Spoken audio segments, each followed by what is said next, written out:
Hey, welcome back. It is time now for some great theater, an immersive theatrical event at Cheney Hall in Manchester. Yeah, and 4 Connecticut playwrights have now created 4 brand new old-timey radio dramas and comedies, all to celebrate Halloween. So here to tell us about A Howl of a Night are Virginia Wolf, yes, that's her name, from Her Story Theater, and I love it. Betsy Maguire from Playland Productions. You both just sound like you're going to be on the radio with like the old accents and There's a little of that. Will be. like fireside chats. It's a little bit of everything. Yeah, it is 1940s, so Yeah. Got a bourbon in your hand with like a After the show. like a ghost coming out somewhere. But tell us about the shows.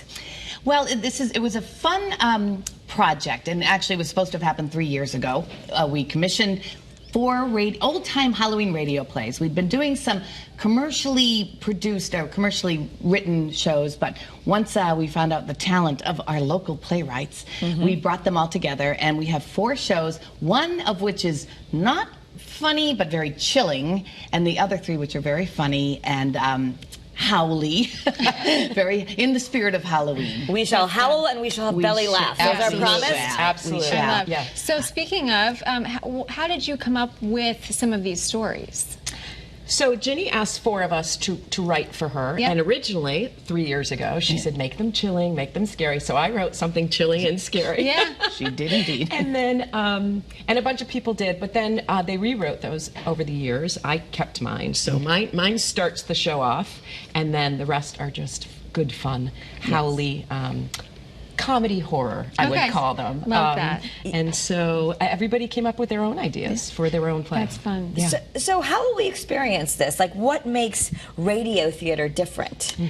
Well, the biggest difference is we have a live Foley artist. So we have our renowned Foley artist, Chris Bushy, who is at 3 tables with all live sound effects. He's like an octopus, making all the live sound effects throughout the show. So the playwrights wrote knowing they wanted to add live sound effects. So you'll see him doing amazing things and making sounds that have nothing to do with what they're supposed to be, but they sound that way. Yeah. There are audience members who will close their eyes just to listen to it, to hear what the sounds are, to hear how the plays So, flow. for example, there's fire in one of them, and he does it all with plastic and paper bags. I was going to say, and like, you would make never the know. crackling sounds. Yeah, yeah. And if you close your eyes, you'd think you were hearing something burning, and then you open your eyes, and he's fooling around with plastic and paper bags. Like, it's really fun. Is that how you would recommend people go into experience? Like maybe close your eyes for a few minutes? He's so much fun to watch, though.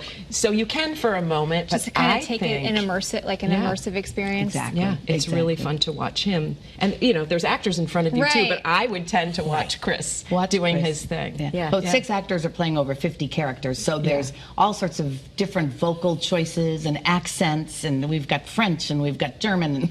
Oh my gosh. It's Animals. It sounds like animals. I was going to say, it sounds like this is something that you should go see multiple times to get all of the details. Well, that's a good idea. I like the way you think. Or buy your tickets. Or at least once, because this could be a great girls' night out. It could be a great date night. Oh, absolutely. Would young people be? Sure, and they have cabaret seating. It comes with a drink ticket, and you can sit up close at a little fun night. Very This is fun so night. amazing. Yeah. We probably say 13 and up because some of the plays are a little bit Betsy. Suggestive. yes, Okay. exactly. They're So not mine. Not yours. Okay. It's a howl of a night. It is a howl of a night. Speaking of, what's the story behind how you created the name?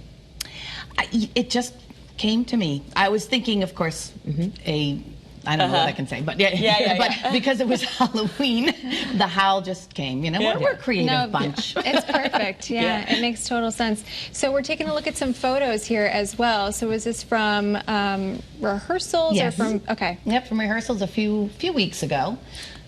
And there are some special events coming up in conjunction with the show. So tell us about. Do we get to meet you guys?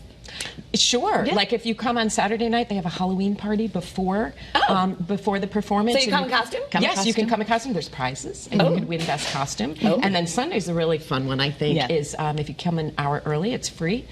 You can go right up to the Foley table, the sound effects table, and Chris will be there to show you how he creates the effects that you're about to see in the show. And that's really fun. Yes. That is great. Yeah. Oh my gosh. What a fun event. And so that event is free. The tickets are very affordable. And how do we get tickets? cheneyhall.org. Right there. So Yes. cheneyhall.org, All right the on the info screen. on your screen. Now, A Howl of a Night premieres tonight at 7:30 at Cheney Hall in Manchester, as well as Saturday at 7:30, Sunday at 2 p.m. For more information, or as well to get your tickets, just visit cheneyhall.org. Ladies, thank you so much. Thank you. Thank Good you. luck so much. Fun Happy fact. Halloween. Happy Halloween. Fun fact, if you've been to the Mark Twain house and you recognize Betsy plays Lizzie, or did for, if you got the tour from Lizzie the Maid, that was Betsy.